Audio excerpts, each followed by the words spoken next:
So let's start this meeting of the LPC. It's February 2022.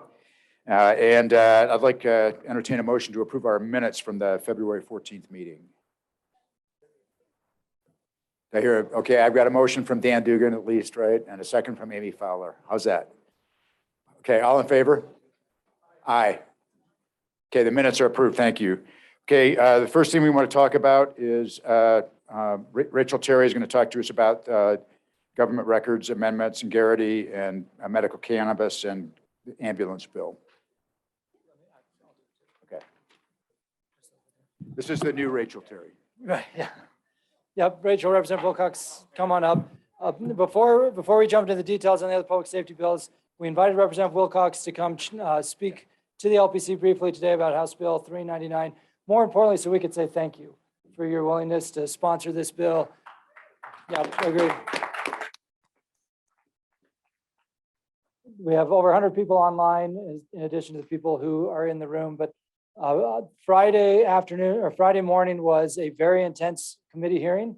Representative Wilcox was phenomenal in that committee. It's the first committee that I'm aware of that's ever been live streamed on KSL News Radio. Was it really? Yep, it was live streamed. Yeah. What? And KSL TV, because the media has been very opposed to this particular legislation. So thank you, Representative Wilcox, for your leadership on it. Will you give folks an update of what happened on the House today and then what to expect over the next few days? Yeah, so it's out of the House. We got it out this morning. We had, if it matters, we had bipartisan opposition, or speaking in favor, sorry, we did have bipartisan opposition. The opposition that voted against it actually voted for it in committee and all told me that they agreed with the policy. Is one of those they felt like they needed to represent folks that had reached out to them. So your communication is important on this one. We need to not let the foot off the gas here, so to speak, as it moves through the Senate.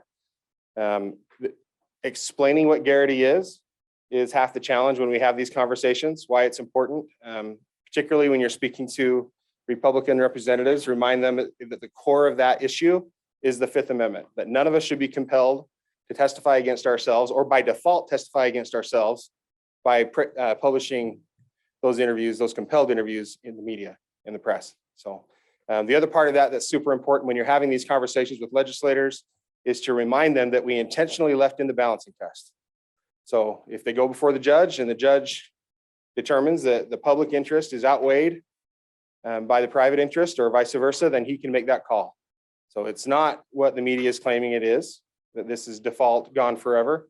This is just requiring that extra level of review. So again, I don't know what else to say other than I appreciate working with your team. It's been a lot of fun. This is a heavy one that we've known was coming for a long time now and has been very meticulously planned. And I just really enjoy, like I said, working with your team here. So thank you. Appreciate your support.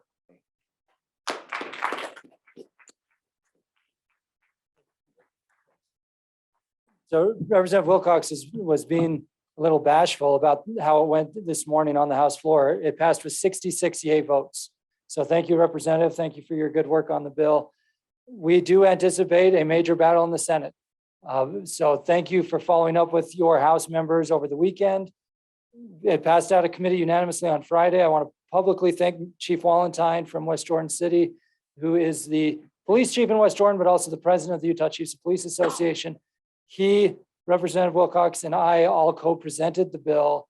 You can go back and watch it on KSL and listen to it on KSL News Radio. We all co-presented the bill.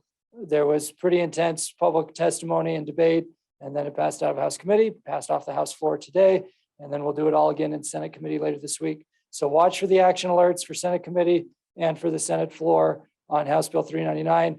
Thank you to Rachel Terry, who has been doing all the behind the scenes work, rallying together the different organizations in support of the bill. How many organizations, Rachel, are on the letter that we distributed to the House members today? So 11 organizations led by the league, but including the Chiefs of Police Association, the Sheriff's Association, the Office of the Attorney General, the Public Employees Association, and more, all co-signed the letter that Rachel wrote that we distributed to every House member this morning. So yeah, so thank you, Rachel. So please keep the advocacy up. Mayor, Rachel, I'll turn it back to the two of you on 399 and the other public safety. Yeah, so I just want to say some, talking points about this besides what Cam sent out or Rachel sent out.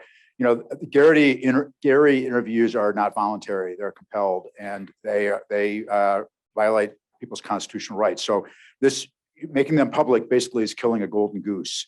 It means we won't have the benefit of them to inform our policy if we can't get to the bottom of some of these episodes. And it's not just police, which is where the press is focused. It's every public employee. So unless you completely don't trust government to enact good policy based upon facts and data, there's no reason to compel production of these reports. We actually use them for good work. So thanks, you guys. I'll only add that Cameron's presentation was very good on Friday, and I think it really swayed the votes for the committee, and there were only 3 no votes in the House today. So each of you should have received our action alert on Friday. We also sent one today to the House representatives, and we would ask that you reach out to your senators so that they're prepared for it going to committee and then going to a vote next week. So please reach out to them. Thank you. Thanks, Rachel. Are you going to talk about medical cannabis? Do you want to? Is that yours or? It passed today. Okay, so we have medical cannabis and the ambulance bill. I don't know. I haven't really been covering medical cannabis, other than to say it passed the Senate today. Justin was on that. Justin was on it, and the piece that we cared about the most, which was about exempting certain law enforcement, and then also the timing of when they could take it before their shifts. Those were included in the bill. It has passed the Senate and is moving forward. I can tell you about House Bill 293, which is a ground ambulance interfacility transportation licensing bill. This is the ambulance bill. We talked about it last week. It went to Senate committee today. Representative Wilcox was the sponsor for that. It passed through unanimously. It has already passed the House. We had some amendments that we had worked with the fire chiefs on. Specifically, we were able to work with all of the stakeholders to come to language that people could live with. I will let you know that the sentiment that we've heard from those involved in this bill is this is not going to close the issue. We expect this to come back in the next session. We actually expect to be talking about this interim. So if that's something that's important to your community, please reach out to me, and happy to discuss it further. Okay, let's talk. Is Justin back yet? So that we're going to then move to land use. We'll skip water because Justin Lee needs to talk about that, and he's busy right now. So Cameron. Perfect. Well, first things first, things are about to get crazy and wild here over the next 8.5 business days. Each day will feel like a month right, Kate? And yeah, Kate said you lose your car, you won't find it. So just know there's going to be a lot moving. This is actually the busiest week of the session. So those of you who are new, let me tell you why. Every bill has to be out of their initial chamber by a week from today, which means for some of the bills that I'm about to present on that are still being drafted or coming out today, they've got to get through committee and they've got to get off the floor by next Tuesday at midnight. Okay. So that's why it's good news that we've got the Garrity bill out so that it can move through the Senate process. But even though the session doesn't end until Friday of next week, you have to have the House bill out of the House and a Senate bill out of the Senate by next Tuesday at midnight. So that means 1, 2, 3, 4, not a lot of days between now and I should be able to count, but just let it go for now. So we have a lot of big bills that are going to hit this week. And we've been telling you about them all session that they're coming. So watch for the nightly emails, watch for action alerts. Your advocacy made a difference on 399. Every legislator I talked to on the committee said they had already heard from their cities. So, thank you for that. We need to keep that up on these other bills. So we thanked Representative Wilcox earlier. That's just a sampling of the headlines from Friday about House Bill 399. So you're going to see more and more of it, which is why your voice as a counter is absolutely critical. Okay, we'll come back to water, talk to public safety.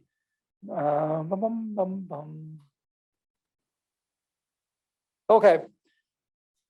So here's your update on the, oh, Justin, let's just do water that way. Okay, there you go. You can do water and then I'll come back because my hunch is housing is gonna take a while. All right, Always man, does. I'm gonna jump. Okay, because Representative Wilcox is here, I'm gonna talk about this one. I want him to hear it. All right. So this is HB 282. This is a Waterwise landscaping amendments. This is up in Senate Gov Ops tomorrow morning. Now, Representative Wilcox had a bill that we didn't love. It had percentages, if you remember correctly, about what amount of landscaping could be in a yard. We went and met with Representative Wilcox, and he took a bunch of suggestions we have to his credit. He said, you know what, sometimes the league is smart and sometimes they have good ideas, and he took it.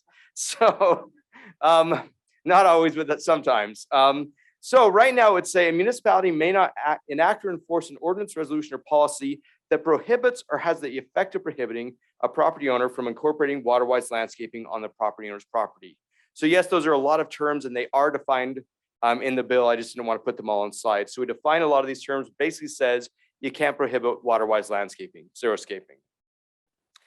And then it goes in and says, it does not prohibit a municipality from complying with site plan reviews, keeping landscaping in healthy condition, following specific Waterwise landscaping design requirements. We can restrict or clarify use of mulches, and city could impose minimum or maximum vegetative coverage standards. This has gone from a bill that was very restrictive and told us a lot of what we can do to a bill that basically says we can't prohibit Waterwise landscaping, and then gives us some parameters that we can work in. A lot of credit to Mara in Ogden, Sean in St. George, Mark Stratford, who we're still sort of claiming here and there, working on some water issues. But Representative Wilcox has taken the bill, taken our suggestions, gotten it to a good place, and he would love for us to move to support on this bill, whereas we were previously opposed. We did say, hey, what if we went to neutral? And he said, not quite good enough. It'd be great if we could go to support on this. Politically, this bill is going to move through. It flew through on the House side. It's going to move through just fine on the Senate side. If we can get to support on this one, then he's going to take the suggestions we made and we'll have this bill in a much better place. So love to get any discussion, anyone that was involved there, get your thoughts on that. Justin, I just want to say you guys have done a good job. The language that you showed there, I think is superior to what it started out as. We had concerns about it, and it's more clear, and I think it will accomplish what they want to accomplish with it. Okay. Thank you, Mayor. Okay, Carson, was anybody online? All right. I think we're expecting someone online, maybe.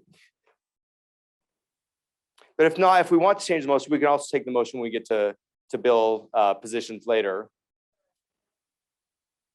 Oh, Liam, can you grab the mic up?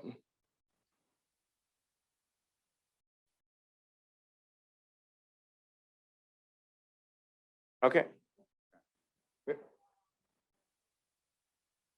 Oh, and We have a motion from Ogden City to move to support the bill. St. George was second. yeah.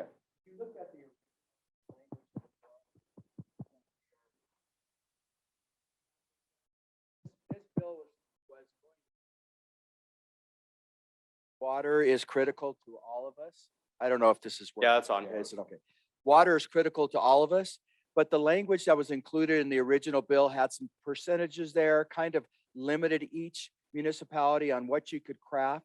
And I know several of us out there are actually drafting ordinances right now. In fact, in Southern Utah, we've been holding off to see what language comes out of this bill so we can make sure our definitions, et cetera, and language kind of dovetails with what this bill will ultimately have in it. The substitute bill includes everything that we asked for. And thank you, Mara and Ogden and Justin for taking a run at this on our behalf. But the original bill language would have really impacted St. George negatively because some of the language said that when plants or trees are mature, they have to survive without water. If you ever been to St. George, you know, nothing survives without water except for sagebrush and cheatgrass and some tumbleweeds. So it was really important for our downtown and for our city to get this done. So we asked that we show a big unanimous, hopefully, support for this bill and thank Representative Wilcox for working with us on this. Is there any further discussion? Anybody else have anything they want to say? Carson, did anybody online?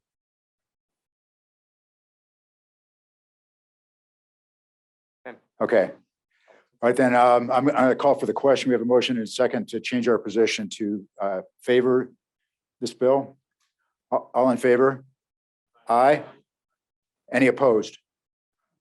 That's unanimous. Okay, very good. Thank you, Mayor. Very good. I don't know if we already covered all the public safety. Sorry, I was off on a different bill, so I'll move ahead. All right. So Utah Lake, right now we have position pending on the Utah Lake bill. I know we've had a lot of discussions around this bill, but we just haven't been in a place where we've taken a position yet. And part of that is because we were waiting for the substitute bill to come out. Now, there's obviously a lot in the substitute bill, and I have whittled it down to one piece, but there's plenty of other pieces we can talk about. In the substitute bill, there's a 15-member board. It says the Utah County Council of Governments shall appoint 8 members of the board. And I'm going to jump to this slide. And currently, the initial members appointed by Utah County Council of Governments shall include, and you can see it lists specific cities. So there's a large contingency of representation from the cities around Utah Lake. So this is the bill that we should be taking a position on. It's time for us to take a position on. We've had a lot of discussion on it, but would open it up for any more thoughts or discussion about what our position should be on this and how we should move forward. So I would love to get thoughts on this one and then figure out position. Thanks. Isaac Paxman with Provo City. Hope you can hear that. Yeah, I've worked a lot with Representative Brammer on this one, especially through the interim, and it has become much improved. The context that I'm looking at this through is the context that the state can come and do things like it did with the inland port and can just grab a parcel of land and can say, we're going to take your land use authority. We're going to take your tax increment authority. We're going to create a board. In the case of MIDA, it was 5 governor appointees and 1 House of Representatives appointee and 1 Senate appointee. This is very different. What you're seeing here is the initial, but after that, it'll just be the COG, Council, is it the Council of Governments? It's a local group run by our mayors in Utah County that will pick 7 cities. They have to be elected officials from cities to be on the board. A county commissioner will be on the board. That's forever. But COG will choose which cities get those votes. So with those 8 votes, you have the majority. And to do the biggest kind of scary piece of this one is it does have a power to tax. It has a power to put up to a $2 per sewer connection fee on every sewer connection. But to get that, you have to have not only a majority vote of the board, which would mean you'd have to at least flip 1 local elected official. You also have to have a majority of the elected officials. And so you've kind of got extra protection there that you would really have to have your local elected officials. And from a citizen point of view, this is the kind of structure I think I would want. I am a resident and I would want to be able to go to my council member and say, hey, that seems like a worthy one. Go ahead and put that fee on my house because I like what you're going to do with it. Or I don't like it and I'm going to vote next time kind of based on how I watch this. So that's a lot of power to the citizens and it's a lot of power to local authority. So for that reason, I think what we need to think about is baby coming in support of this because again, the state has the power to do these. This is the shining star of letting locals have the drivers, be in the driver's seat, have the keys to the vehicle and decide where we want to take this. So I think neutral is one way to go, but I think we should also think about supporting it just because, again, he's been ultra patient. I don't think you can find anybody who's worked with him that won't say, wow, he's really been great at listening to us. He's been great at listening to all sides. And if we're not going to do this, what are we going to do?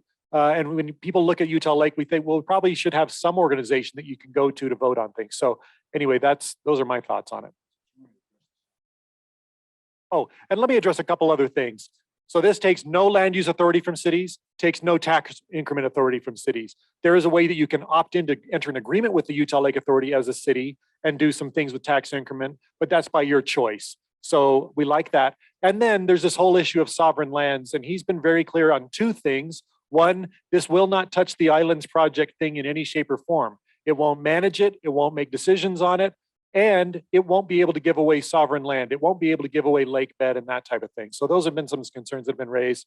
One of the most remarkable things about this bill, so many people were so upset about this before. At the committee hearing, you had a couple citizens speak kind of on their own behalf.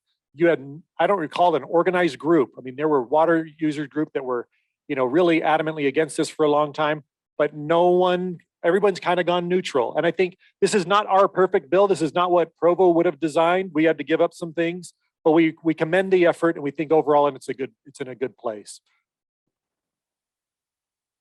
Any other comments? Pardon? Carson, you got some comments online?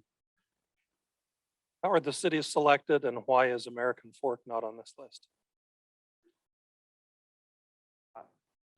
Anybody know? Why is American Fork not on the list? Yeah, the question is, why is American Fork not on the list, and why were the cities that are on there selected? Is that a comment or an answer? Okay. So I'm Shannon Ellsworth with Provo City Council. I've followed this bill since last year and then the 2018 bill. I haven't been in every meeting, so I can't speak to why American Fork was left off. I think there might be a personal question there with the elected officials who were involved. But moving on from that, I would be supportive of a neutral position for this bill. It doesn't solve all of Utah Lake's problems. It's not a gift necessarily. We just don't know how it's going to turn out. So some of the issues that come up is this does not expressly prohibit islands, which is what most, if not all, the citizens I've talked to are concerned about. So it's not an all-out win. And the other reason that we may consider going neutral on this is I'm just really concerned about the double standard between Utah Lake and Great Salt Lake. The Great Salt Lake does not have an authority with this kind of structure, and I think we need to evaluate why. Bear Lake does not have this kind of authority, and I think we need to evaluate why. And so I think neutral would be fair. So we've got some online and then back to Mark.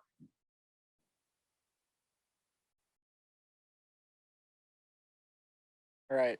This comment is from Mayor Fulmer in Vineyard. She says, I agree, this bill returns jurisdiction back to the cities and financial burdens back to the elected officials. Instead of us petitioning the state and federal government each year for funding, it gives stewardship and ability back to the people. Brammer has been incredible to work with. He has heard our concerns as we have reached out to every city, and he found a way to make the language work. And she seconds Isaac's position of support. Anyone else online? All right, come back to Mark here.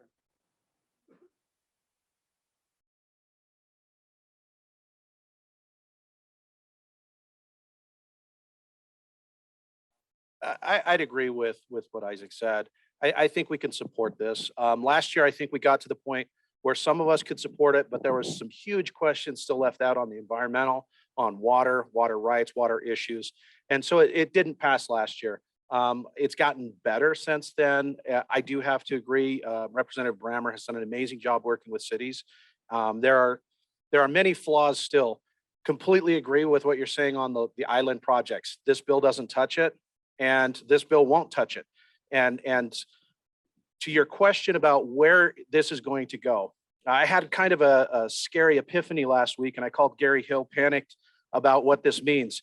I completely believe that what this is going to do is set up all state parks that aren't currently being funded at a level that the legislature or its citizens want it to be funded at. This is going to be the model they're going to implement. You want to talk about cleaning up the Great Salt Lake? Great. All you that are in Salt Lake County probably should consider that this is probably going to be something thrown on your doorstep here in the not too distant future. If there's any other state park or state lands that needs special attention, this probably is going to be the model for that. Now, those of you that know me know that I hate the MIDA language.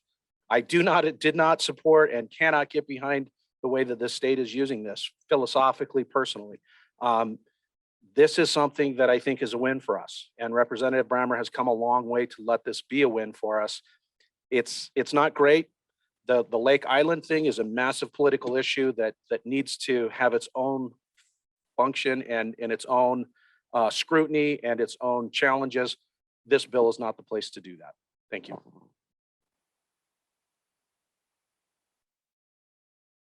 Carson, anybody else online? Okay, so I don't know, Isaac, if I interpreted your comments as a motion. If that is the case, we have a motion and a second, I believe, for support.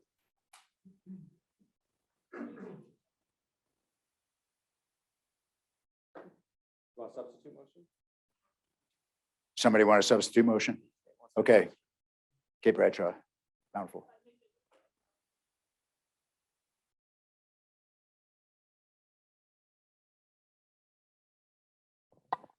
I'd make a substitute motion for neutral. I think that as our friends have pointed out, we will likely see more authorities in the future in surrounding the Great Salt Lake, which would impact Salt Lake County and Davis County. And with the respect that it's taken 2 years for the Utah County cities and those with water rights to negotiate this to something that is somewhat comfortable, I just think it's a bridge too far for cities in general to support the current legislative mood of moving more towards authorities.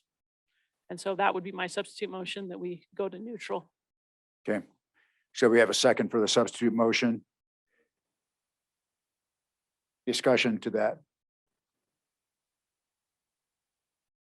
The consequence I want us to just be thinking about is if we don't applaud, locals have control.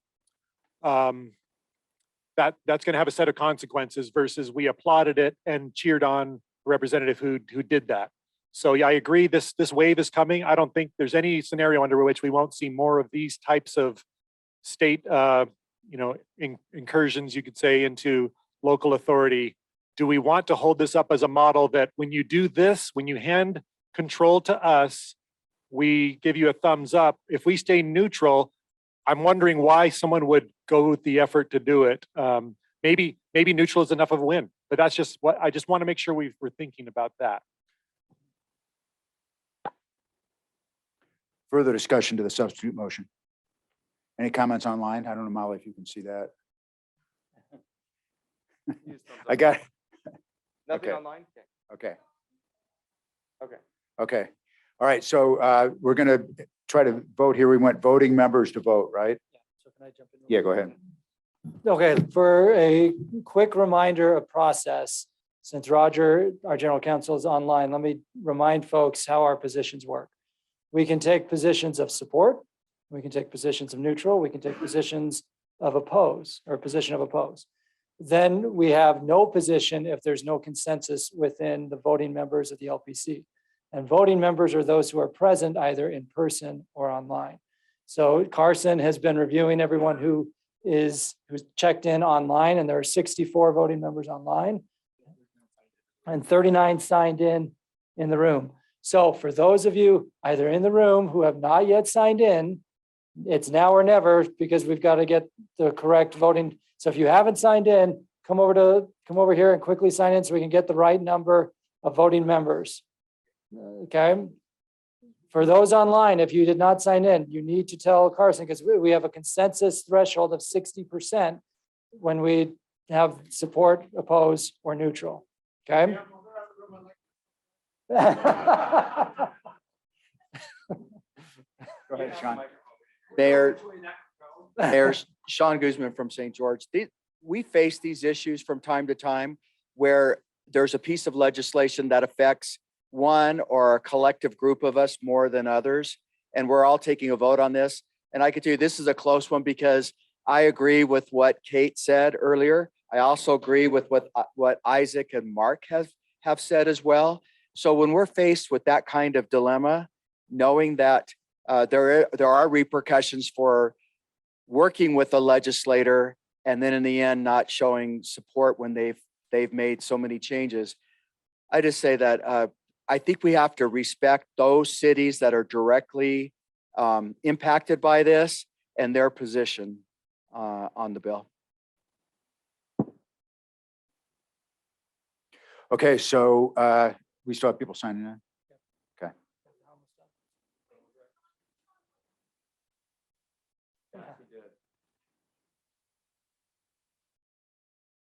Say we're going to be voting on the substitute motion. If it passes, we're done. If it fails, we'll return to the original motion. So the substitute motion is to go neutral, and the original motion was to support the bill.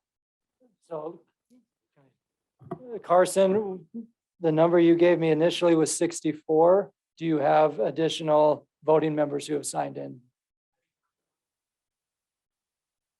Okay. Well, we're still waiting for the sign in here too.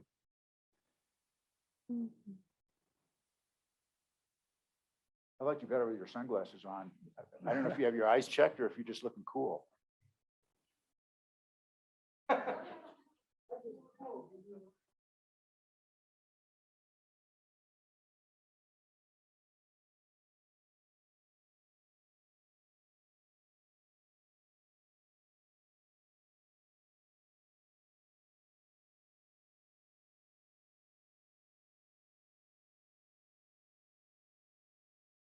Hold on, Mayor. Mike's on the dais. Not to our system. Our system.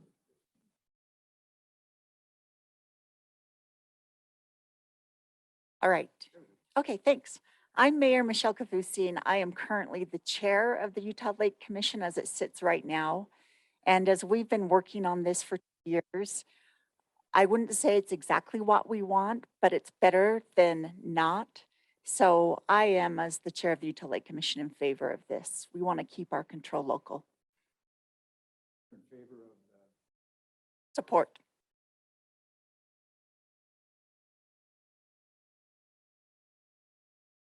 Carson, do you have a final number?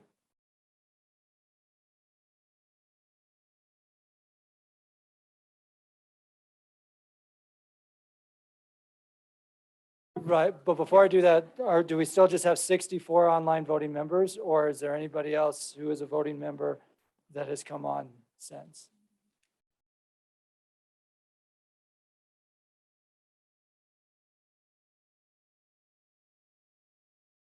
Okay. Okay, so in that case, we're going to proceed, Mayor Silvestrini, with 64 voting online, 54 voting in person. So now 65 online, okay?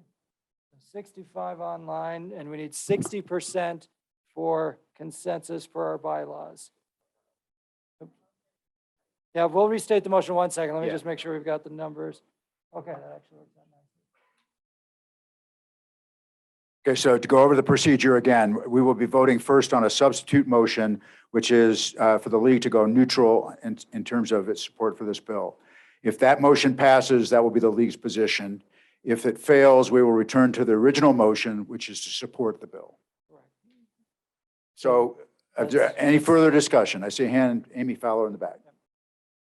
Thank you, Mayor. I just wanted to point out as a city councilwoman for Salt Lake City, how interesting and difficult it has been with the inland port bill and authority and having to come back every year and continue to work with or try to work with the legislature on this bill. And so I'm just throwing it out there as a word of caution of creating more authorities and continuing to create authorities and what that can present for cities, having been there and experienced it. I think we can all agree in this corner right here about that. And so I just would want to throw that out there, that this really does affect every other city that an authority can be just pop up through the legislature. So I want just to throw that, and American Fork being left out is also interesting. So something to sort of think about. We got a comment up here.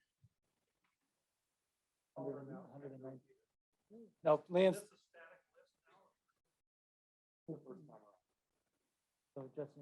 Yep. So I'm gonna, yeah, so the question is this a static list? So going back, is this a static list of cities? No, so the initial members appointed by Utah County Council of Governments shall include this list. Going back to the previous, Utah County Council of Governments shall appoint 8 board members, and then it gives the parameters there. So going forward, there will be changes. There's the initial list, And then there's the framework for what it will look like in the future. So it could change. Yeah.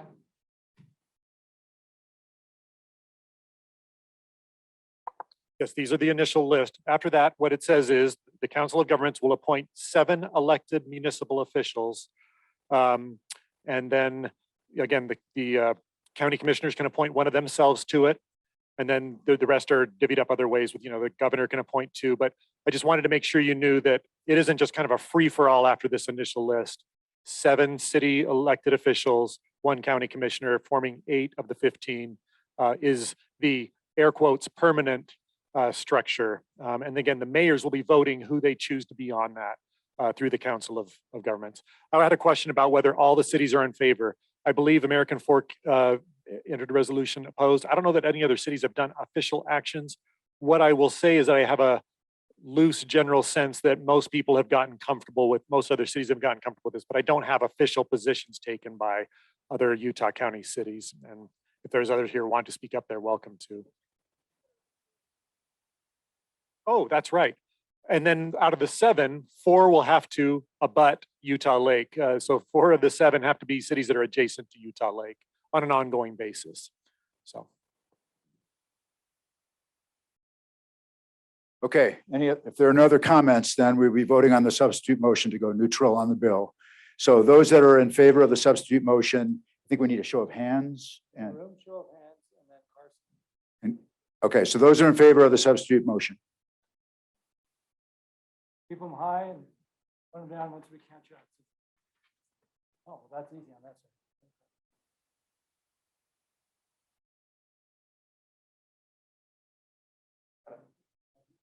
Put your hands down.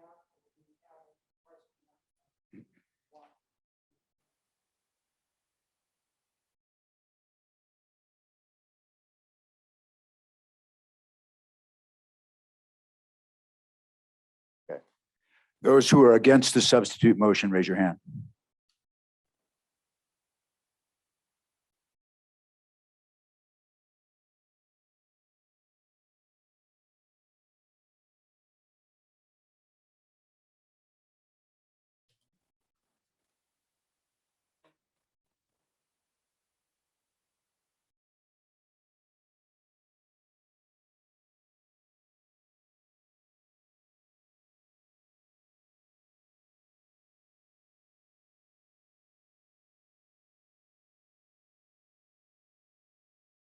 You have the online votes. Carson, do you have the online votes yet? Okay.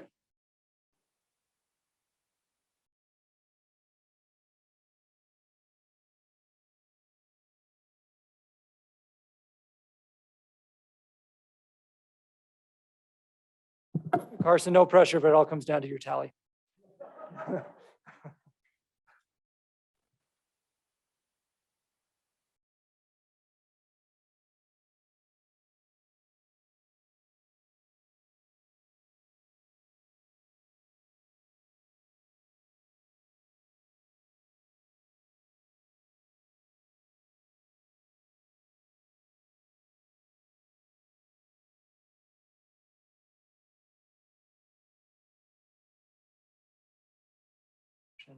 And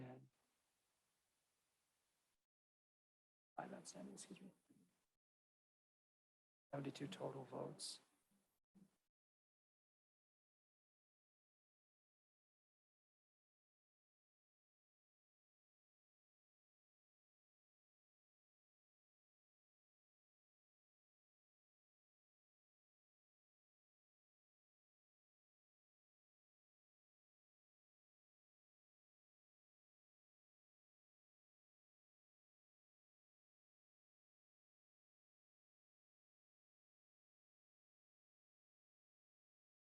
Yeah, 65. 40. I mean, I can go back. and No, double that's fine. check That's, this. Yeah. we can't.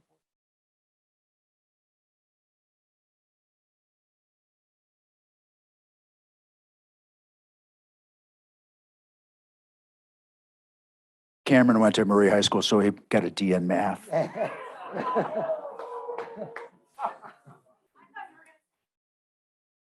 Yeah. Okay.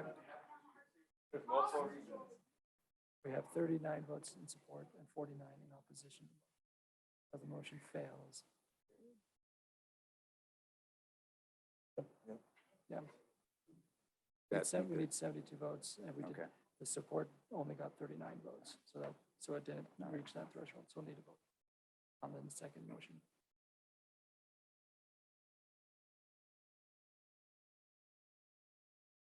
All of those remaining ones voted.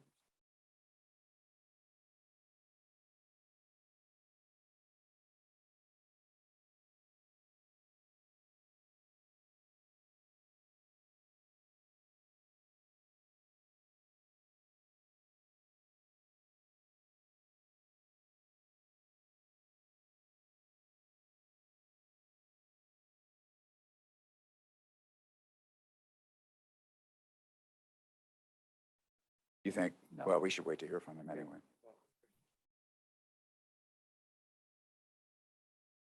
I don't want to be accused of not counting. That got a lot of people in trouble.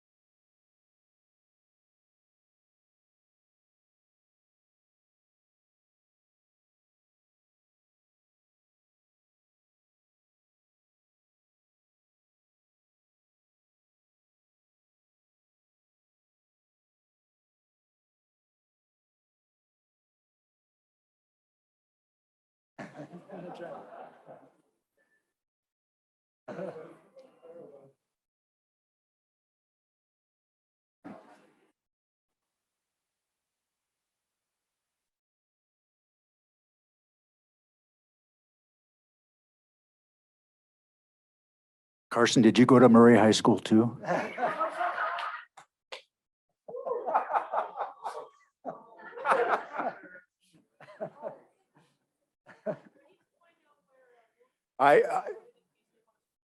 I want you to know that that's a joke, and I like Murray High School. Yeah. That's right. No forensic audits. I left that world. We're not doing forensic audits.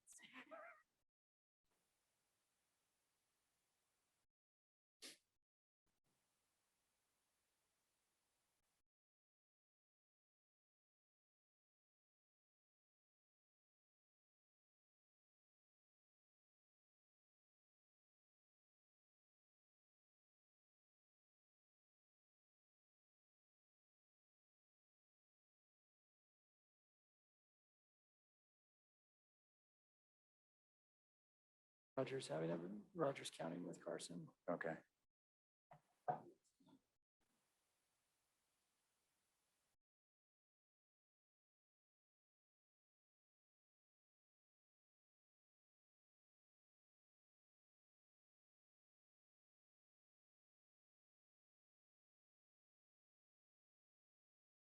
Right.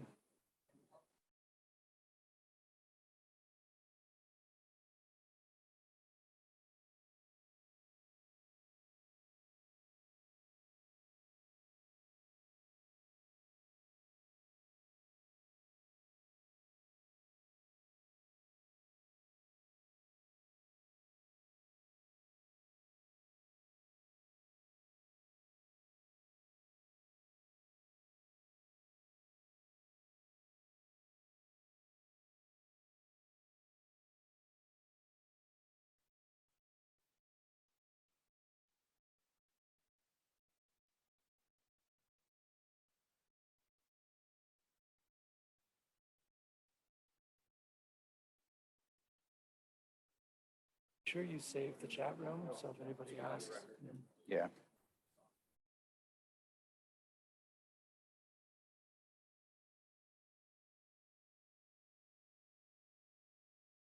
Okay, the votes are in, and in favor of the substitute motion, 43 votes, opposed 56 votes.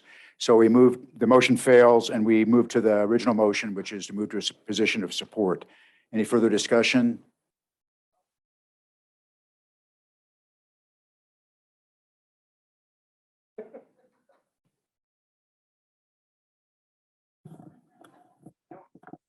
I think this microphone is better. It is. I just had forgotten, but we did a policy vote in the interim and we kind of said, how do we like to approach things like this? I don't know if someone quickly can pull it up. I'm not asking for it.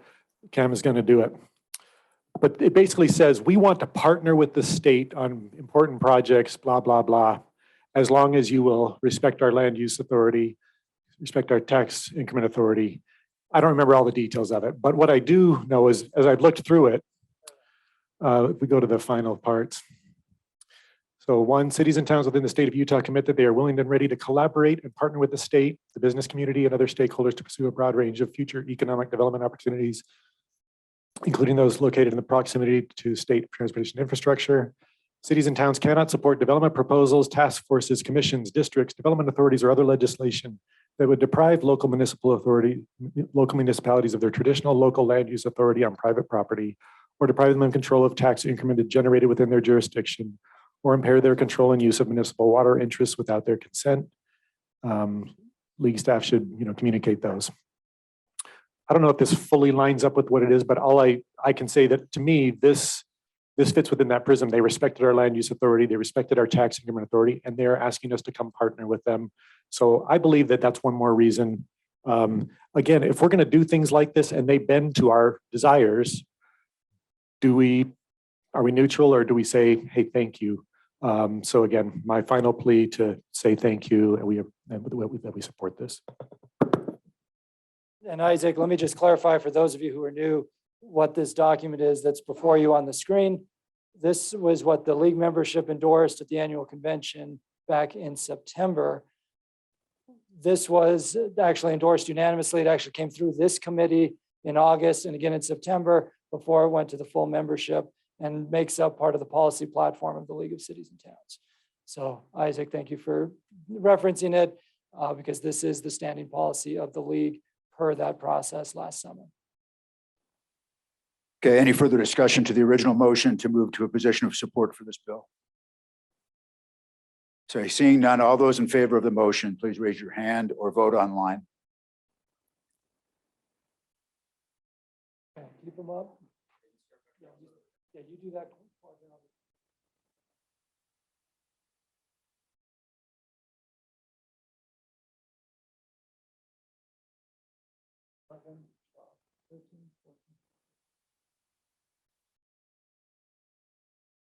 Get Shane in the back.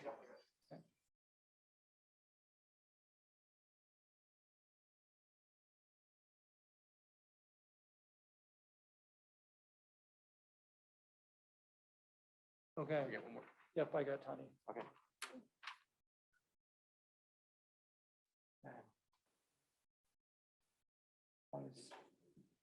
Read the online poll. Right there, I think it would be in position. And we won't have to. Want us just to go and take the opposed room in the room right now while we wait on that? Yeah. Well, so while we're waiting on the online votes, those in the room who are opposed to the motion, please raise your hand. Just in the room.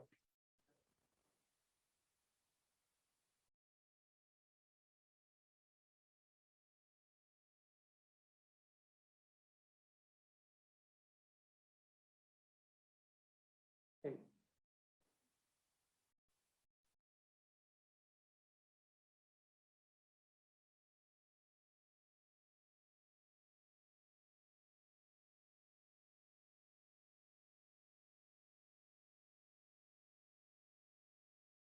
Do you want to move on while we're waiting for that? Because I think we could do that. Yeah, you'll give a minute. Huh? Yeah, I'm fine with that. Okay.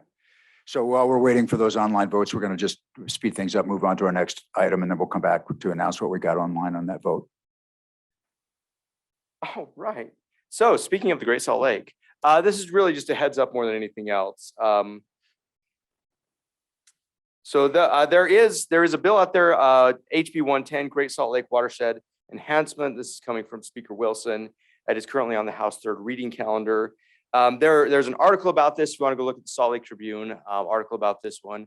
But the Great Salt Lake Watershed Enhancement Program is established creates the Great Salt Lake Watershed Enhancement Program, issues grant monies to establish water trusts to implement projects, programs, or voluntary arrangements, and there's 40 million appropriated. So not a whole lot of discussion on this one. Just want to make you aware of this when someone says there's stuff happening in the Great Salt Lake as well. So something we'll want to watch, we'll want to learn about how the grants work, but just so we all know this is coming. And then secondary water metering. This is another article in the Salt Lake Tribune. Let's see if it'll let me pull it over.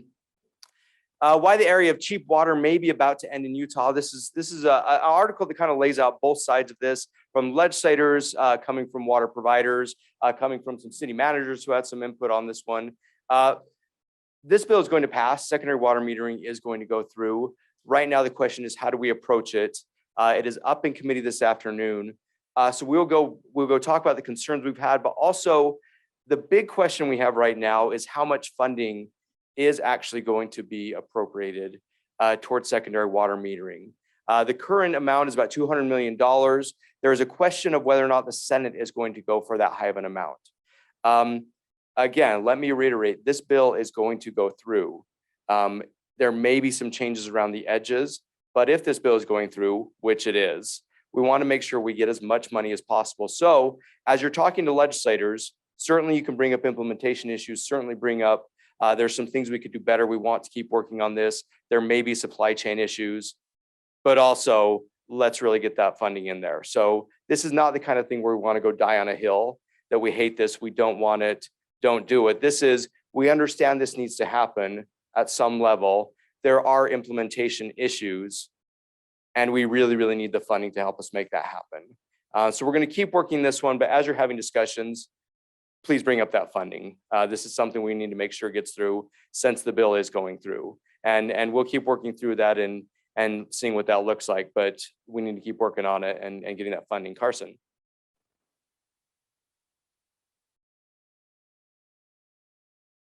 Clint Morris asked online whether the funding will really be available. So could you just give your 2 cents on your confidence level? Whether the funding will actually be available, yes. I have confidence that it will be available in the next couple of years. Like it's available now, but it will be around for a couple of years because it's ARPA funding. Whether there will be funding long-term is a whole different discussion.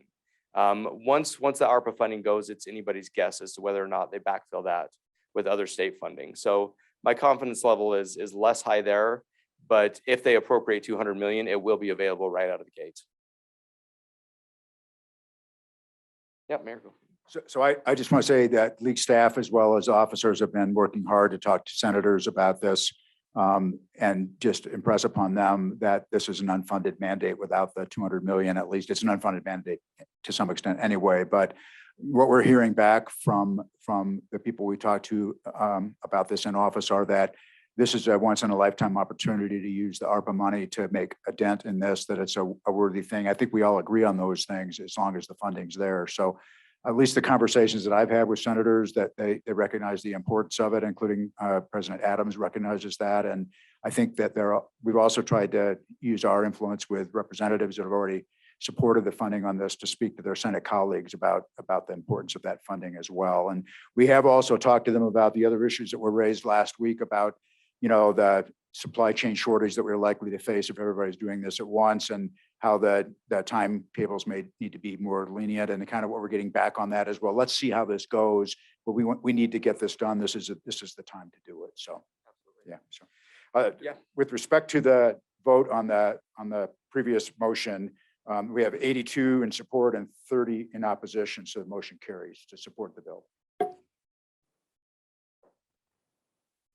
Right, then I think we're good to move on to housing. Okay, housing, Cameron.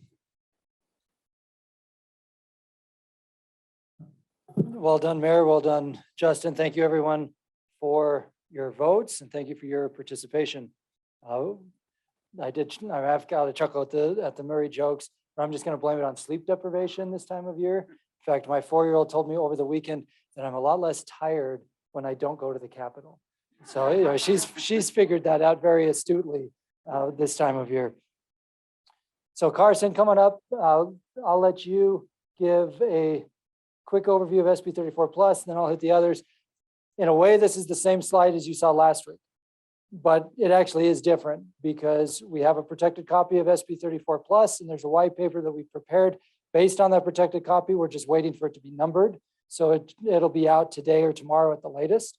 Station area plans, I'll talk to in a second. The Land Use Task Force Consensus Bill is also, we have a protected copy of that, and our attorneys are reviewing it right now. So that will be numbered today. And then I'll come back to the other pieces as it fits into stationary plans. So Carson, I'll let you take a moment and update folks on SB 34 plus. Thank you. So again, I want to briefly touch on these two slides. We've talked about the record number of housing being built in Utah right now, the number of permits being issued.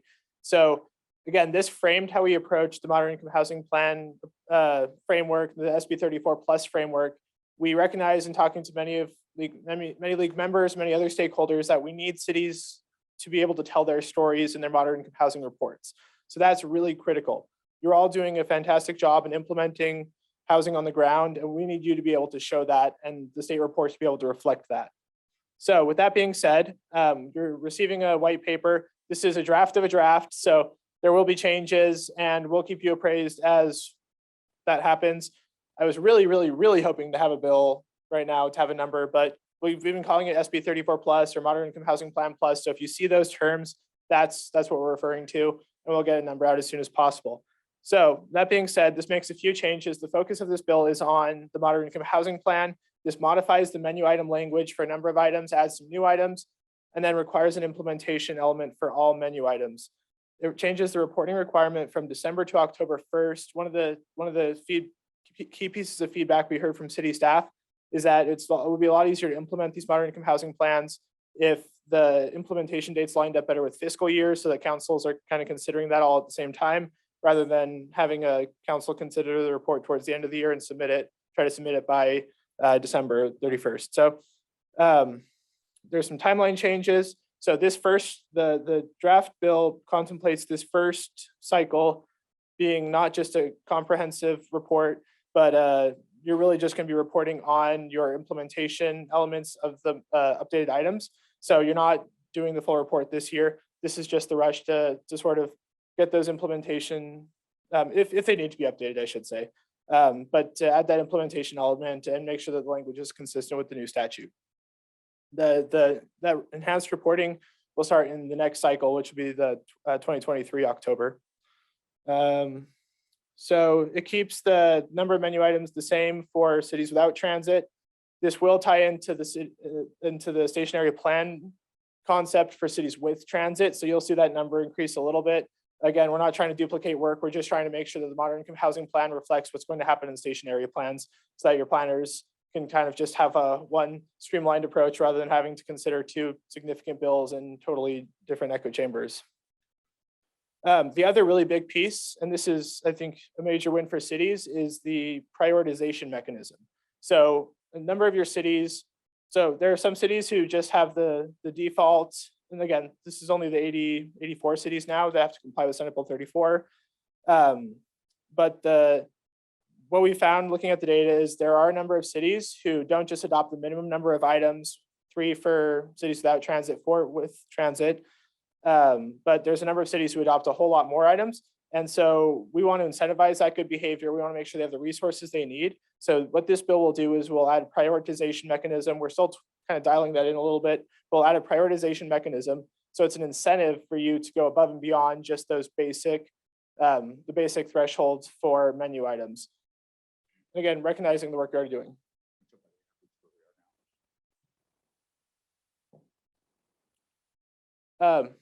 Any questions on, I know I just kind of blew through a whole bunch of stuff really quickly, but I could spend, I don't know, I've spent how many hours reading this bill and could go into depth, but nobody wants me to do that here. So are there any high level questions on those concepts for the moderate income housing plans?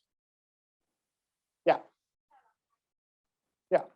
I just watched online last week and I was really concerned. I've reached out to several legislators since then about the conversations that was had here last week from Representative Waldrop. There were 2 comments. One comment was, so our children can afford to live here. The other comment was about we raise them with certain values and we'd like to keep that in our communities. And I guess when we talk about affordable housing, I do not teach my children to only work so hard because don't worry, mommy and daddy will help the legislator pass a bill that will subsidize your housing. I teach my children that if you want something, you're going to live in America, you're going to have to work hard enough to get it. And if you can't live where you want to, you better figure out how to work harder or find somewhere else to live. So that concerns me that the philosophy behind this is to try and create places our children can afford to live. So that's deeply concerning to me. And I don't know that those conversations are being had. Every legislator that I spoke with last week said, no, we haven't really considered that concept. The other one said, well, if you guys don't agree to this as a league, then maybe the argument is we need to take away all of your land use authority. And I said, well, okay, but help me understand how any of that makes sense. Why would you want to do that? What is the goal? What is the goal for this? I guess that's my question. I'm not seeing that we have a consensus of a goal as a legislature to say, is that our goal? We want our kids to all be able to afford to live here? Is that the primary reason behind this? Help me understand what the goal behind this is. I understand that there needs to be safety nets in society, but this is far beyond a safety net. So please help me understand the reality and the reasoning behind any of this. Yeah, thank you, council member. And I'm going to answer your question actually by going back a few years. So 4 years ago, when the framework of SB 34 started, the question was, how do we, in light of the increasing population, in light of the increase on house prices and the market pressures that are happening across the Wasatch Front, really across the state, how do we have state government, local government, business sector, and residents all working together to accommodate that growth and plan for a variety of housing types? Now, the MIHP here stands for Moderate Income Housing Plans. So there is a key distinction between housing affordability and affordable housing. Because what you're describing on the affordable housing piece is one component of this conversation, but this conversation is really bigger, and it's really bigger about how do we plan our communities collectively in a way that accommodates a variety of housing types that people at different levels of income can afford. So with that, we built SB 34 4 years ago. And part of Carson's point on the data collection is that we've learned some valuable lessons over the last 3 years. That the data sets that the state has, the data sets that we're reporting don't really talk to each other. So there is a huge gap in understanding when we referenced a housing gap, really what does that mean? Is it a housing gap at different levels of income? Is it a housing gap in certain parts of the region versus other parts of the region? And our goal with SB 34 Plus was to take the feedback we heard from cities as they were implementing SB 34 and say, how do we make this bill better? And how do we better align how the state's investing resources with how we're planning on the ground? We built flexibility collectively. And the league supported the creation of SB 34 a few years ago to make sure there was flexibility in what Centerville does versus what South Jordan does versus what Harriman does versus what Taylorsville does. And that flexibility is still the foundation of this bill compared to what we're seeing in other states. And you heard Representative Waldrop last week talk about other states are basically throwing up their hands and saying, we're just going to take over zoning and allow minimum density anywhere and everywhere. He mentioned that the Arizona legislature a week and a half ago now introduced a bipartisan bill with gubernatorial support that would by right allow for 8 units anywhere that single family zoning is allowed. That is not good planning. So what Representative Waldrop has said and what we've been working on for the last few months is how do we avoid that kind of the knee-jerk reaction to population growth and the increases in costs, recognizing cities don't build housing, we plan for it. And those plans are going to look different in Harriman and different parts of the city, just like they'll look different in Concord Heights. I mean, Harriman has a really unique story to tell since 45% of your city is already planned for and developing housing that is multifamily housing.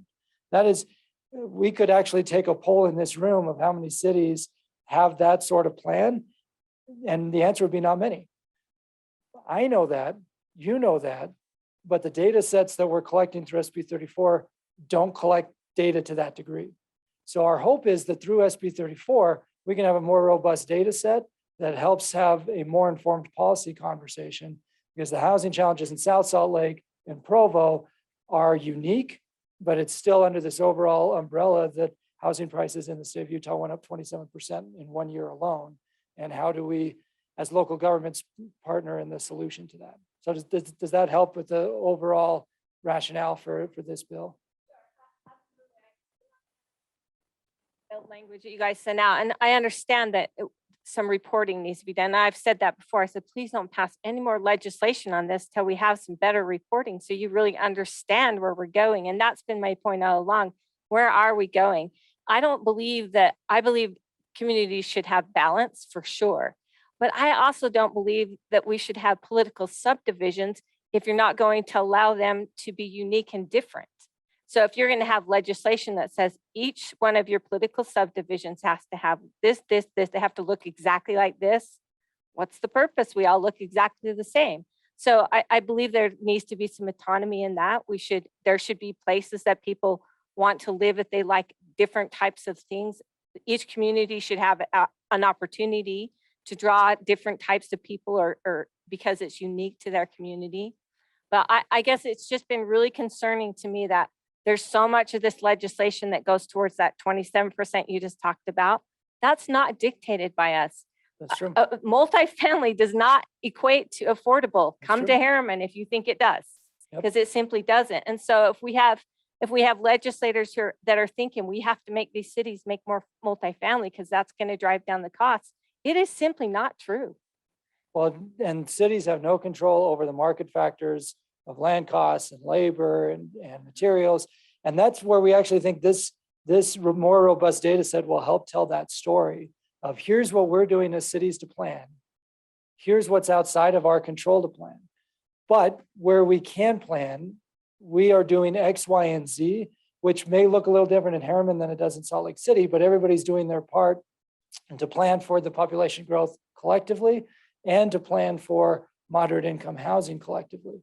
And that's a much better approach that still respects the one size fits all key principle for us than the Arizona style approach or the California style approach, which is just now every single family lot can accommodate 8 units. And that's absurd, and that's terrible planning. So that's the needle we've been trying to thread. One size fits all. Respect the role and the autonomy of local government, but recognize that there are things that we can and should do as local governments. And so how do we bring these pieces together? So, okay, we've now got lots of hands. So keep in mind, this bill isn't even out yet. So let's go Evelyn, Councilmember Fowler, Councilmember Dominguez, Councilmember Bradshaw. Did I miss any other hands? Okay.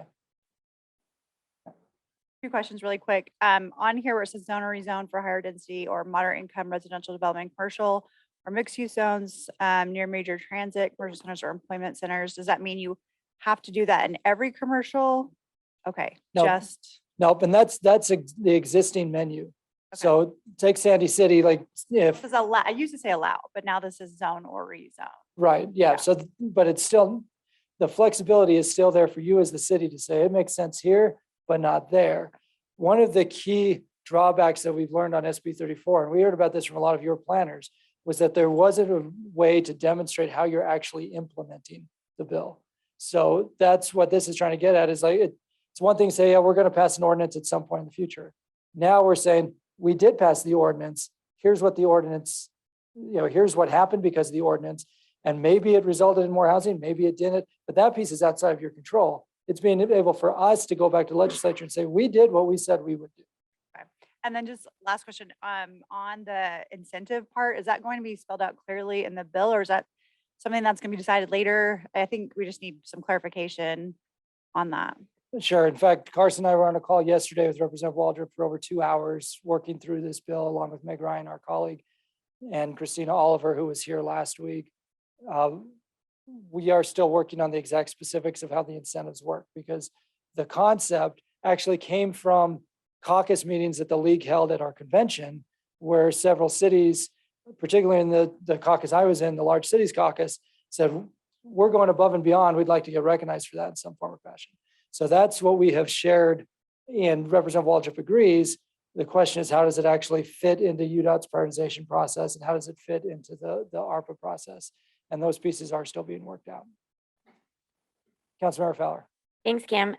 So it Speaking of incentives, could you just speak to how this and HB 151 and the TRZ bill regarding the incentives and the retail incentives and all of that sort of align or hopefully can align? And maybe that goes to the definition of affordable or housing affordability, either one.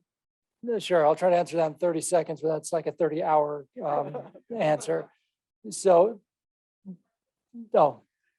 Okay, so the first piece of the question, how does it align with the other incentive bills that are out there? SB 140 is the expansion of HTRZs, and that HTRZs are being worked into SB 34 plus as a menu item that a city with transit can select. The House Bill 151 is a little bit trickier, but we have successfully negotiated a workable mixed-use definition into that bill, a workable housing definition into that bill. And so if you are, as part of your SB 34 compliance, if you are using incentives for a mixed-use development that has affordable housing, that counts over here and is consistent with 151. So Carson actually put together a table for me of like all the different tools in this space, because we are trying to make sure that they are all aligned and that a city like Salt Lake is actually getting the credit you deserve for doing those different steps. And that's why I'm hoping the SB 34 data report will help illustrate that. And we actually will be sitting down with Christina. She just hired a new staffer. I met him over the weekend. She'll be hiring a new staffer. We'll start right after the session. And so we'll put together a team of city folks to help figure out how to build that form and the data piece. So that'll likely happen through rulemaking as opposed to being specifically spelled out in the bill. Yep, Councilmember. Councilwoman from Murray, quick question. I know right now, because we're still looking at that data, is there any way to add or maybe just consider substituting that once that data comes out and maybe help move that AMI a little bit lower or have an opportunity to have a range? My only concern is that we aren't, with development, our biggest concern is that our generation or younger or the future are being, they're not going to be able to afford the housing that's existing right now. But if we create an opportunity where the AMI can be moved a little bit lower, it would open other opportunities for cities to provide and meet those requirements that we probably don't even know we need until this reporting comes out. Because right now, I think it's the average median age or average median wage is $90,000 for low income. Not everybody can afford, not everybody has dual income families. Sometimes you have single incomes, you have single parents. Murray has a high percentage of single fathers. And I don't think we realize that that number is what's scary for citizens or for citizens who are existing in our communities. And if we can just take a look at that, or maybe just have a range versus it's 80% all or nothing, but look at it indifferently after the reporting comes out, or maybe say, we're going to look at that a little bit deeper once the reporting is done. So it's an excellent point, and it gets to the piece of the equity component from House Bill 151. So let me first come back to 151, then I'll come back to this piece. So several weeks ago, when we were talking about House Bill 151, and we told you we had a definition of equity and Representative Schultz had a definition of equity, we were successful at moving him closer to our definition of equity, which more aligns with federal law. Within the reporting, one of the pitfalls of the current SB 34 is that we had poor data about housing units that are available to individuals who are 30%, 50%, 30% below area median income and 50% area median income. Those are members of our community that are considered to be low income. When you get up to the 80% area median income and below, that's your moderate income. And there's part of the problem is you have a lot of inconsistent definitions through state code, even with the different bills that are coming through this session. So that was one of the things we were trying to fix yesterday, was getting consistent definitions. And then one piece of the data set should be, and if Christina were here, she could answer this in more detail, but should be a better understanding of how many low-income units we have that are at risk of losing because deed restrictions may be expiring or other mechanisms that preserve low-income housing, and we're going to be losing a bunch of those because they're tax credit housing or other things. And what happens when you lose those existing low-income units? well, they often get replaced with more market rate units, but you've left a segment of the population who no longer can afford to be in the community. So long story short, council member, there's a lot of dialogue about what exactly the data should look like. And if there are cities that want to be involved in the follow-up discussion on the data collection piece, let Carson know, because that's what we'll be working through with Christina's staff after the session ends. So, okay, let's go council member, and then we'll come back to this council. Oh, okay, so we're good here. Go ahead. Thanks. Councilwoman Pinckney for South Salt Lake. Are there any conversations of incentives, including, different incentives for ownership versus leasing? I think I brought this up last time. I'm just very concerned that, we're going to increase housing and then all it's going to be available is for lease and there's not going to be any ownerships whatsoever. So do you know if that's a part of the conversation with this bill? This dovetails into what the council member from Harriman was saying a moment ago on multifamily housing. And density doesn't always equate to affordability.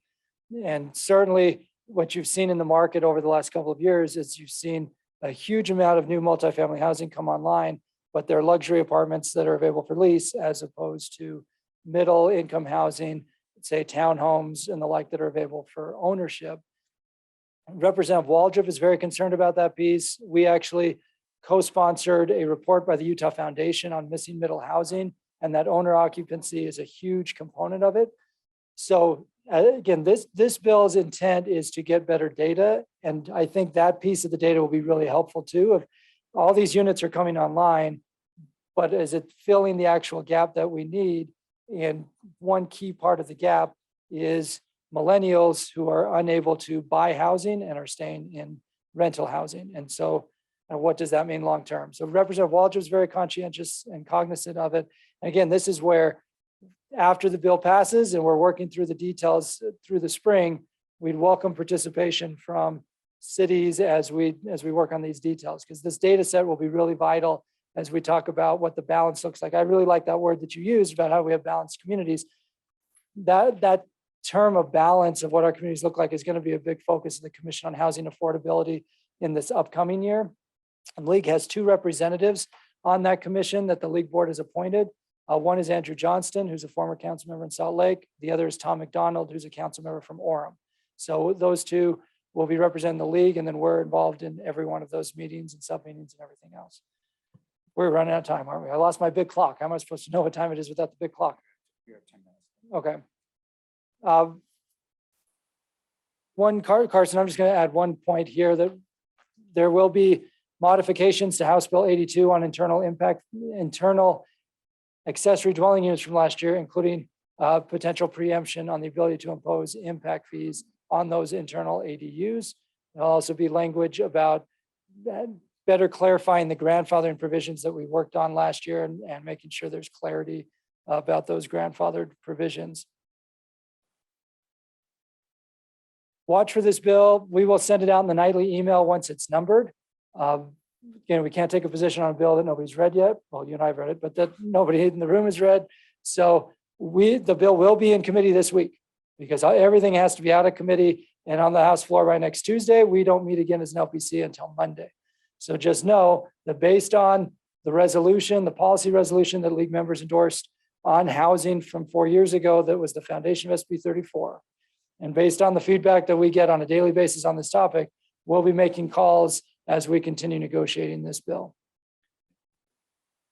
I'll also just add that when we send the bill out, we'll update the white paper accordingly, so you don't have to read through, I think it's over 100 pages now, Bill. Yeah. Okay. So the Commission on Housing Affordability Bill as of this morning is 117 pages long. The Station Area Plan Bill is much shorter, so that's good. Here is in a nutshell, these are the concepts. Again, it's not yet drafted, but we are planning between Wasatch Front Regional Council, Mountain Land Association of Governments, and the League, and to do a follow-up call tomorrow at noon for cities with transit. Okay, so we'll send an email out this afternoon with that information. Please, if you're a city with transit, make sure you have somebody on that call, and it'll be coming from Wasatch Front Regional Council, MAG, and us. These are the 8 concepts, some of which are, most of which are still being negotiated. I'm going to actually just pause here to let you read the screen and then just see if there are any questions that come from the screen, recognizing we're short on time and we'll do a deeper dive tomorrow at noon. Oh, is it not on? Okay, so. Okay, thank you, council member.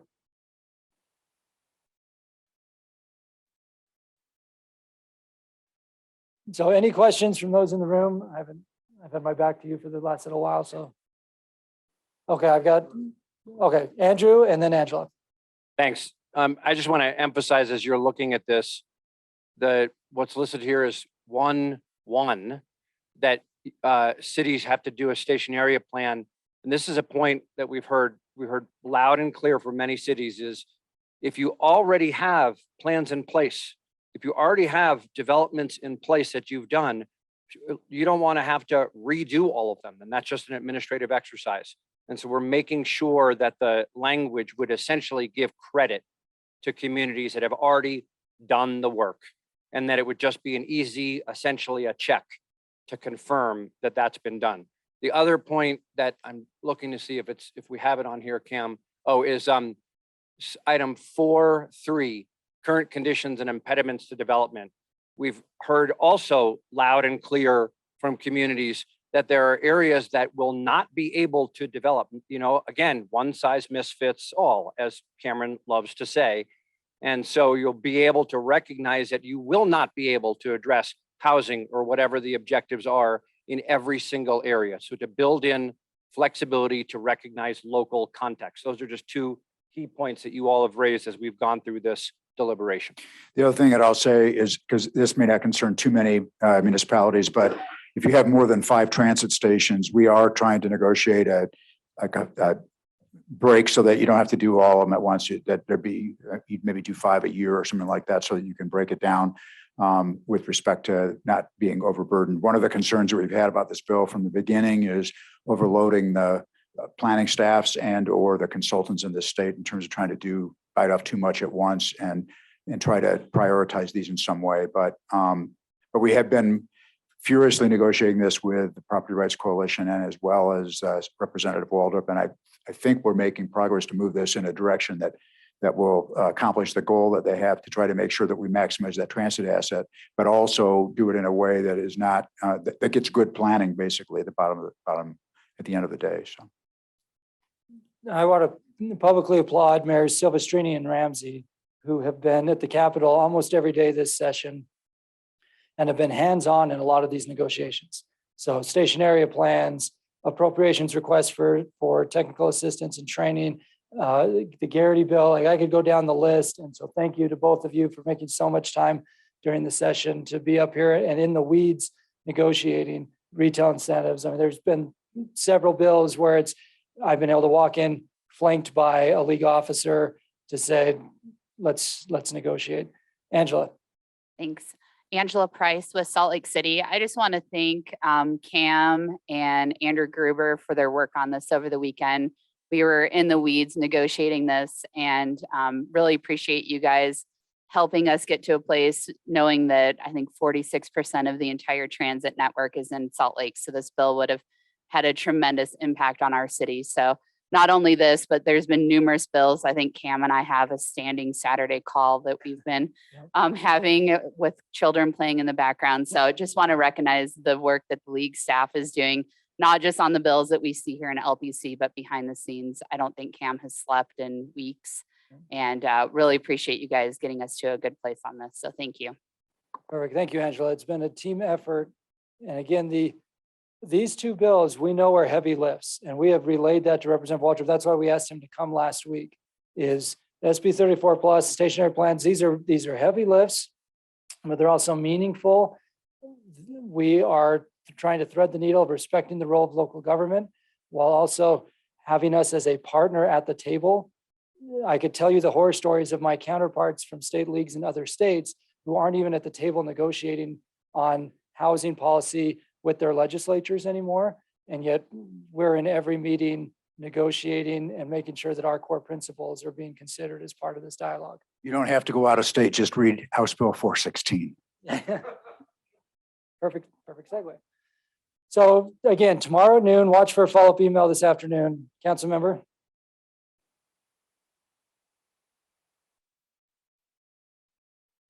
And I know I've said this in different areas, but I think this applies to this specifically, but is there any conversation about parking or parking permits to protect some of the neighborhoods nearby transit to kind of keep them, have a little buffer? I know there's a buffering component of it, but if there's any conversations on that in terms of parking permits? So the beauty of this concept as it's currently being considered is that it's all city initiated.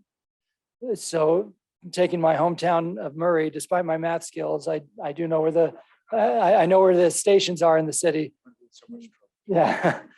So you have three track stops that all tell a different story, right? Like the stop at 64th, even though it says Fashion Place, you can't see Fashion Place from there. And it's a totally different ballgame than Fire Clay, which is a totally different ballgame than the hospital anchoring that site.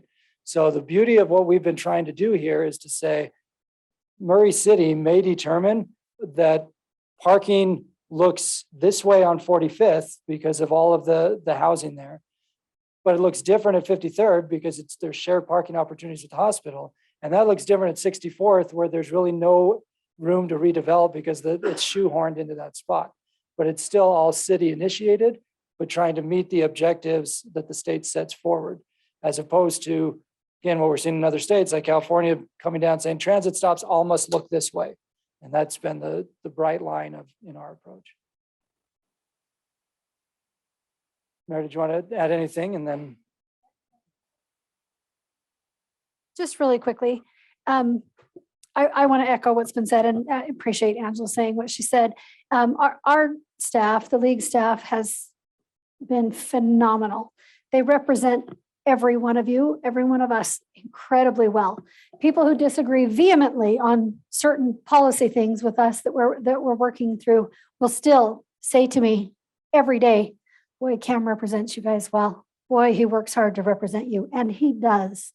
And it's their job. They chose to do it. I wish we could pay them twice what we can afford to pay them. I would do that in a second if we had the money to do that. But this is outside protocol. Very quickly, I'd like to ask you to join me in thanking this team because they've got a lot to lift in the next 9 days. Thank you. Thank you. Along with that, they can't lift it alone. The next 9 days are going to be a week long each, a month long each. Is that what you said? Really? The time has come. We all get a zillion emails, right? We do. Please pay attention to the ones from now on for the next 2 weeks that you get from the league, because it's going to take all of us. And when we've reached the point that the whole team, everyone involved has been able to get something to a certain point, that we reach out and say, okay, now we need your help. We're there. We need your help getting this across the finish line. It matters. It matters. And we can't expect these things to be accomplished and finished the way we want them to unless we're all willing to help get it to the finish line. It's one thing to get together and to talk about how important these things are to us here. But when we get it to the point where we're ready for a vote that's going to help and benefit us and work in our favor, and we've reached a negotiation point that matters, we need everyone engaged. So please be watching for the emails from the league and pay attention to them really deliberately for the next 2 weeks, because it's going to be all hands on deck. And thank you all so much for your participation. Thank you. thank you, Mayor, for the kind words. And it really is a team effort. So it's not just me, it's our entire team that lives up here. And thank you to those of you who share city staff with us. We refer to them as the extended family. And we couldn't do what we do without the expertise of your staff that help us every day at the drop of a hat with expertise and outreach and advocacy. Okay, I don't have my big clock. Oh boy. Okay, here we go. I'm going to speed walk through if it's all right. I can knock these last ones out in just a couple minutes. So Molly, if it's okay, yeah, come on up. So you can do the formula piece. I'll do the second piece. Real quick, we were opposed to House Bill 303 and brought that to the LPC a couple of weeks ago. We've since negotiated and substituted that bill. So our new recommended position on that is neutral. I've had a few LPC members who've reached out to me over the last few days because the bill didn't get substituted until it got on the floor. House Bill 416 is a hard line in the sand. You can see the reasons up there. I spent an hour with the bill sponsor Friday morning and explained our opposition to this bill.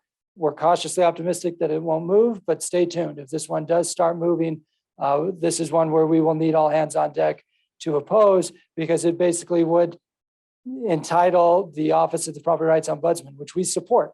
The Ombudsman plays a vital role, but it would dramatically expand the scope of that office to essentially be an oversight body over all local land use regulations and decisions.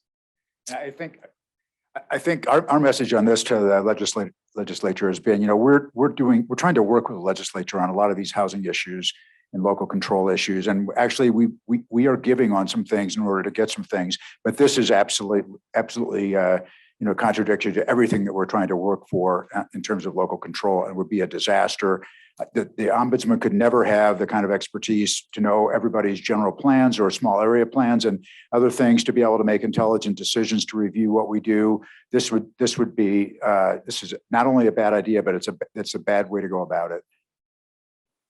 So stay tuned. This one would show up in an action alert if it moves out of rules. Okay, homelessness. I'm going to turn it over to Molly Wheeler to take a minute to explain part 1 of House Bill 440. Then I'll take 1 minute and explain part 2. Then LPC needs to end here in a moment.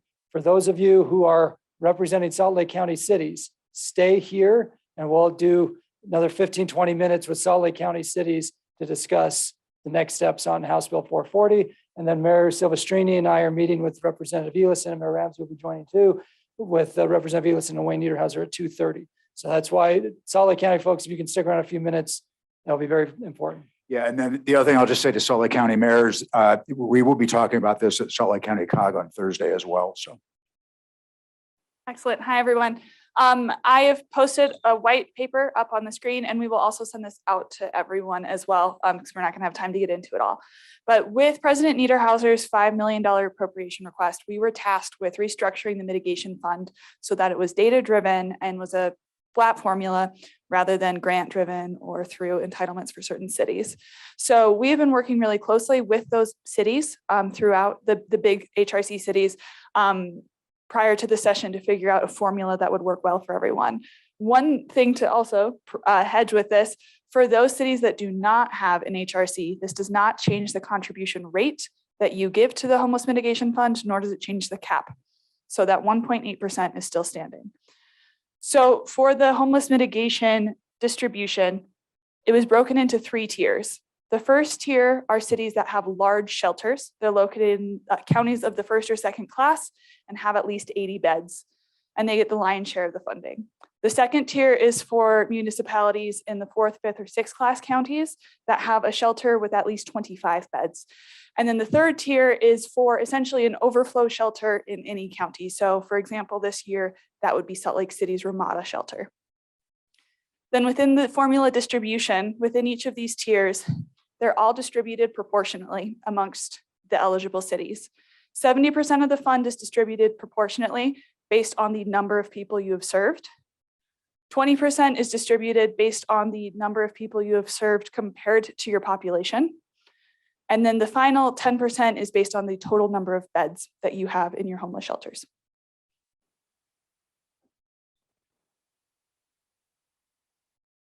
Thank you, Molly. Molly has spent the last 4 months working with the cities, trying to devise a formula that folks could live with and would also make a difference of how these dollars are allocated, a positive difference for mitigating the public safety impact of housing and shelter.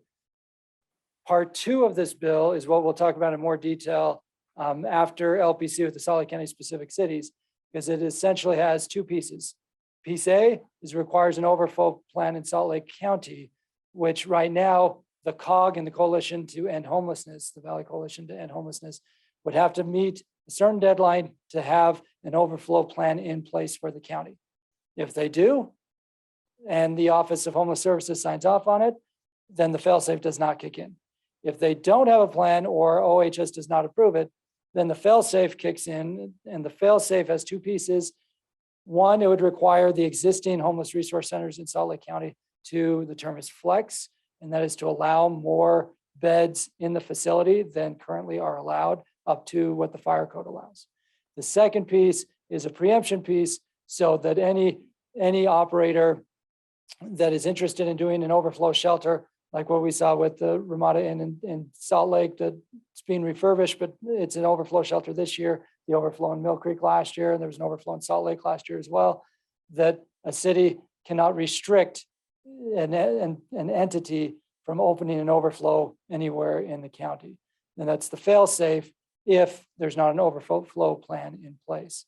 There are a lot of moving pieces on this one too. Again, the formula came from us. The second piece did not come from us, but it's been Representative Elison's work to try to address the need for overflow in Salt Lake County. But this could also apply beyond Salt Lake County, depending on the next few days go. So again, we'll discuss potential next steps right after LPC. I'm not going to ask for questions on this one just due to time because we'll go into more detail.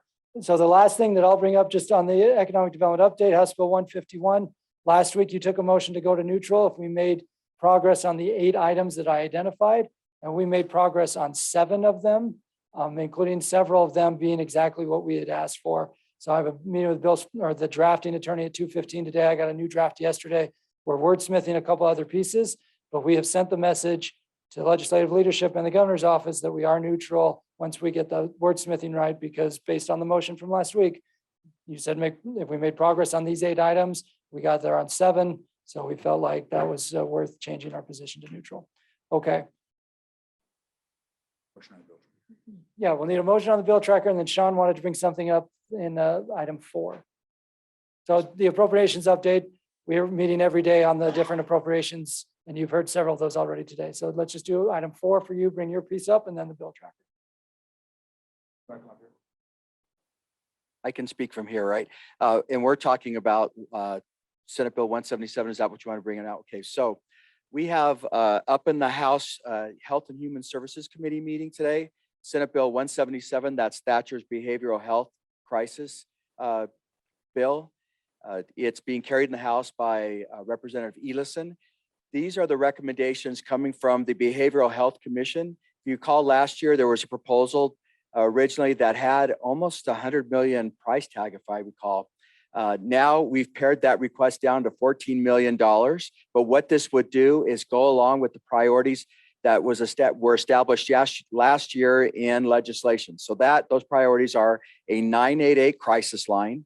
It also includes MCOT teams, the mobile crisis outreach teams. Right now in Salt Lake County, for example, we're short 13 teams in Salt Lake County. What those teams do, and it's working right now in Weber County, is they respond in lieu of law enforcement when it's deemed appropriate. That then provides a therapist for someone who's having a mental health episode and eliminates that interaction with law enforcement, who are not always equipped to handle these situations. And you've seen some of the bad outcomes that happen on the news. Our law enforcement officers do the best they can, but they are busy. So this will help relieve your police departments with that burden of having to go out on these calls when it's better to send out a therapist. And then lastly, it helps fund receiving centers. Davis County has one, I believe. Weber County, this would provide funding for Weber County. Washington County already has the funding for theirs, and Salt Lake County does too. And it would also allow us to put another receiving center in a rural area. And then we will work with 911 PSAPs to be able to coordinate a uniform response throughout the state for these calls. If we do this, we will be on the forefront of every state in the country on how we respond to these suicide calls. And as you know, we have a high suicide rate in Utah. We're asking for $14 million. And what I would ask is that we take a vote in support of SB 177, and I'd make that motion. Okay, thank you, Sean. Is there a second? Okay, we have a second for the motion. Discussion to the motion. Seeing none, then all in favor of the motion to support 177? Aye. Any opposed? Okay, that carries. And the last thing I'll ask for motion to approve the league's positions as reflected in the bill tracker. I have a motion and a second to approve the positions of the league in the bill tracker. All in favor? Aye. Any opposed? Okay, that carries. Thank you. I think we're ready to adjourn. I'm going to ask the people from Salt Lake County to meet back by the camera. So those online from Salt Lake County, just stay online. Yeah, if you're online from Salt Lake County, stay online and you'll be able to participate or hear at least. So, okay. Motion to adjourn. We're adjourned. Beautiful.